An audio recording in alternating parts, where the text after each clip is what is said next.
बिस्मिल्लाहिर्रहमानिर्रहीम। अस्सलाम वालेकुम ख़वातीन व हज़रात। प्रोग्राम ऑन रिकॉर्ड के साथ जवाद शमसी आपकी खिदमत में हाज़िर। नाज़रीन, जो हालात इस वक्त मुझे नज़र आ रहे हैं पाकिस्तान में, उमर अयूब की जो स्टेटमेंट है वो मुझे उसमें देखें ऐसी चीज़ झलक मुझे नज़र आई है कि जैसे उनको लगता है, ये मेरी गट फीलिंग्स हैं कि ये आईनी तरमीम हो जाएगी। अब अगर तो उनको यकीन होता कि ये आईनी तरमीम नहीं होनी तो शायद वो इतने दुखी ना होते, वो खुशी का इजहार करते, जी हमने तो ये कर लिया, हमने होने नहीं दी, हुकूमत को डिफीट हो गई। उनका लहजा सिर्फ इतना था कि अगर मंजूर हो जाती तो पाकिस्तान में अनअनाउंस्ड मार्शल लॉ होता। ठीक है जी। अब इसमें अगर किसी ने पहले वो कहते नहीं मुसवदा हमने पढ़ा ही नहीं, अगर आपने पढ़ा ही नहीं है तो फिर आप राय कैसे कायम कर सकते हैं?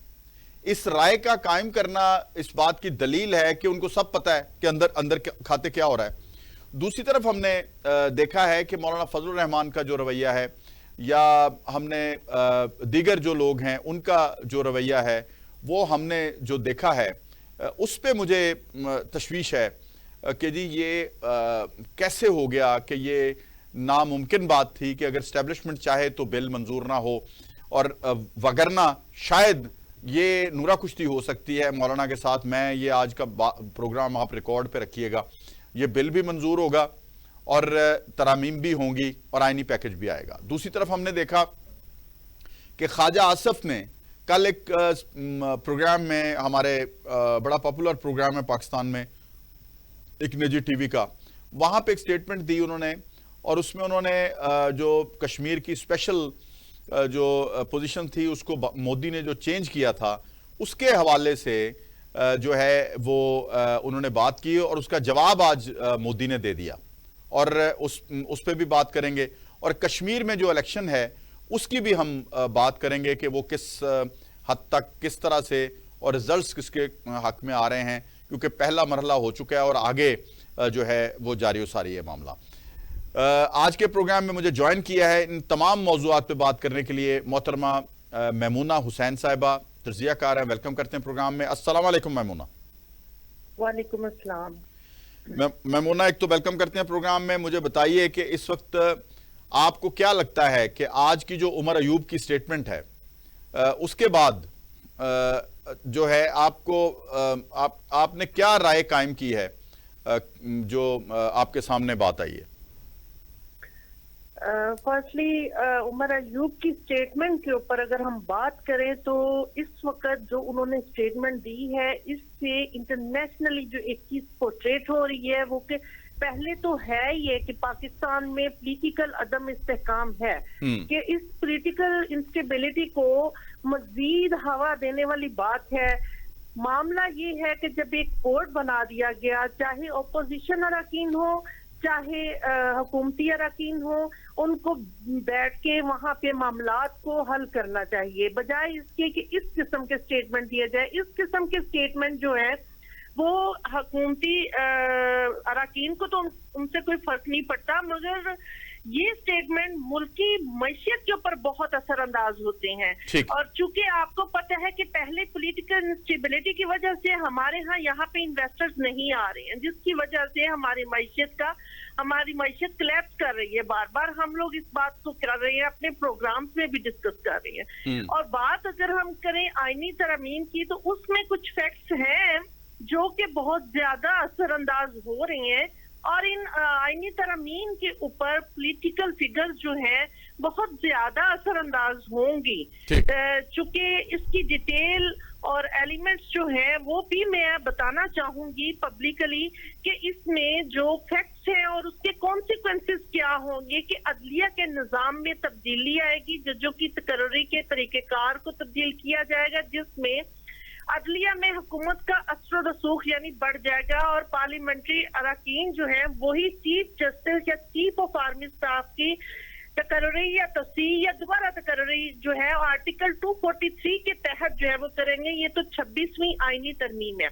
यानी इसमें जो कॉन्सिक्वेंसेस, अगर मैं फर्स्ट के ऊपर रहते हुए बात करूं कि अदलिया के निजाम में तब्दीली, उसमें एक प्रॉब्लम जो है जिसके कॉन्सिक्वेंसेस हो सकते हैं वो इस तरह से है कि भर्तियों में यानी मेरिट का खत्म हो जाना, यानी मेरिट की धज्जियां नहीं, उड़ वो तो जाएंगी। ऑलरेडी खत्म है। देखें जी, वो तो ऑलरेडी वो तो खत्म है। खत्म जितने है। मैं आपको बताऊं, मैं नाम नहीं लूंगा, जितने जजेस जो हैं इमरान खान की हुकूमत में इंडक्ट किए गए हैं, उनका हाल देख लें आपके, किस तरह से वो पीटीआई को बोरियां भर भर के जो हैं वो जस्टिस प्रोवाइड कर रहे हैं। और फिर मैं आपको एक और बात बताऊं, जो इस वक्त जो सिचुएशन है ना, इतना जरूरी है ये तरमीम होना। मुझे बताएं कि जुडिशरी, अब मुझे बताएं कि पार्लियामेंट के जरिए सियासत होनी चाहिए या जुडिशरी के जरिए होनी चाहिए? जब से ये इमरान खान आया है, इसने अपना जुडिशरी के जरिए और मिलिट्री एस्टेब्लिशमेंट के लिए जरिए सियासत की है। और कम से कम हमने तो ये देखा कि जब मिलिट्री एस्टेब्लिशमेंट एक पेज तैयार करती थी, तो ये जो हमारी जुडिशरी है वो उनके साथ शामिल होते थे। किसी सियासी गवर्नमेंट को टॉपल करना हो, किसी सियासी गवर्नमेंट को बनाना हो, तो इनका इकट्ठे एक बैलेंस था, चलो वही रहता। अब तो इस शख्स ने लड़ाई करवा दी दोनों में। अब मुझे बताएं कि दोनों के अंदर, मैं तो बिल के बारे में ना सिर्फ दो लफ्ज कहूंगा कि इस बिल की मंजूरी और नामंजूरी, ये मुझे तो लग रहा है कि जी अब फैसला ये होना है कि सियासत में इंटरफेरेंस या सियासत के ऊपर दस्ते शफकत जुडिशरी ने रखना है या मिलिट्री ने रखना है। ये दो चीजें मुझे नजर आ रही हैं। असर और रसूख किसका होगा, ये आने वाले दिनों में इसका तयन हो जाएगा। मुझे बताइए, कभी तारीख में ऐसा हुआ है मैमुना कि एक शख्स की अपनी, मसलन मिसाल के तौर पे किसी शख्स के खिलाफ एक फैसला हो जाता है, मैं भी कानून का तालिब इल्म हूं, 3 माह उसका टाइम बार्ड होता है कि जी ये अपील कर सकता है। अगर 3 माह किस तरीके से वो गुजर जाते हैं तो वो अपील दायर नहीं करता, तो वो साइल का कसूर गिना जाता है, अदालत उसको कंसिडर नहीं करती, और चाहे वो 100 बहाने करे। तो ये पहली दफा तारीख में देखा है हमने कि जनाब फैसला आया है कि जी उन्होंने जो अपना बयान हल्फी दिया है एक जमात, वो तो गलती उनकी है, ना देते, वो तरीके इंसाफ के हक में दे देते। तो अब तो वो 62-63 की ज़द में आएंगे। देखिए, बात पता क्या है कि ये मैं बिल्कुल एज अ एनालिस्ट बात करूंगी ना, मैं इसमें पीटीआई नहीं एनालिस्ट नहीं। मैं तो आज के, मुझे तो ना मैमुना साहिबा, आज एक मैं बात बता दूं, मुझे आज के एनालिस्ट जितने हैं ना, मैं बड़े बड़े तुरले खान, वो एक फैसला आता है उसके ऊपर वो बैठ जाते हैं, और वो जनाब अगर तुसी भाई अपना फैसला सुनाना तो जज बन के बैठ जाओ, वकील बन के बैठ जाओ। हमें तो एक लकीर खींच दी गई है आयन और कानून की छतरी के नीचे। अगर 62-63 में नवाज शरीफ नाअहल हो सकता है, तो मुझे बताएं ये लोग कौन हैं कि जी इनको इजाजत दी गई है कि एक बयान अल्फी दें और दूसरा आप चेंज भी कर लें? ये कभी तारीख में ऐसा हुआ है? देखिए, पता क्या है कि सबसे पहले अगर हम रूल्स और लॉ की बात करें तो हमारे मुल्क में कितना है ये आप भी समझते हैं। हमारे यहाँ पे अगर जस्टिस जो है वो बगैर यानी बांट के और बगैर तमीज के ट्रांसपेरेंट किया जाए तो फिर जाके कहीं कहा जा सकता है, अगर ताकतवर के लिए और गरीब के लिए और कॉमन पीपल के लिए और यही क्राइटेरिया रहेगा तो वहां पे जस्टिस जो है ऐसा ही होगा जैसा हमारे हो रहा है। तो हम लोग अगर इन्हीं चीजों के ऊपर रहते हुए बात करें, मैं अगर आईनी तरमीम के ऊपर बात करें, आप चूंकि बहुत ज्यादा इस बात के ऊपर इंसिस्ट है कि आईनी तरमीम आनी चाहिए, मगर मैं उन एलिमेंट्स को इस पे नहीं हूं। मैं तो समझता हूं कि अगर उसी आइन पे अपना जो मौजूद है अगर ना भी तरमीम की जाए तो उसमें कहीं गुड टू सी यू नहीं आता, उसमें कहीं कोई जज जो है वो ये नहीं कहता कि पीटीआई जमात मौजूद है। ओ भाई, आपका जमात से क्या लेना देना है? आप कानून और आइन की छतरी के नीचे फैसले करें, आप री राइट तो नहीं कर सकते कानून। देखिए, रीराइट ना तो आइन करने की कोई कोशिश करे और ना ही हमारे यहाँ पे जो भी कानून है उसको रीराइट किया जाए, लेकिन बात सिंपल है यहाँ पे शम्सी साहब, क्योंकि जो कि हर दौर में देखा जा रहा है, जितने भी हम जमहूरी अदवार देख ले, जो भी प्राइम मिनिस्टर आया है, आप देखिए पहली बात जो आपने बात की है कि मुझे बताए कौन जमहूरी लिहाज से आया है, किसी ना किसी के चुनाव से और फेवरेटिज्म के चक्कर में ही आया है। आपको मेरी बात को समझ जाना चाहिए कि मैं बात कहां से कर रही हूँ। यहाँ पे जमहूरी अदवार के ऊपर अगर हम बात करें तो सब में यानी फेवरेटिज्म की हद पे आके ही बात खत्म होती है। मेरा मानना ये है कि मिलिट्री एस्टेब्लिशमेंट और जुडिशरी मिलके करते थे सारा कुछ।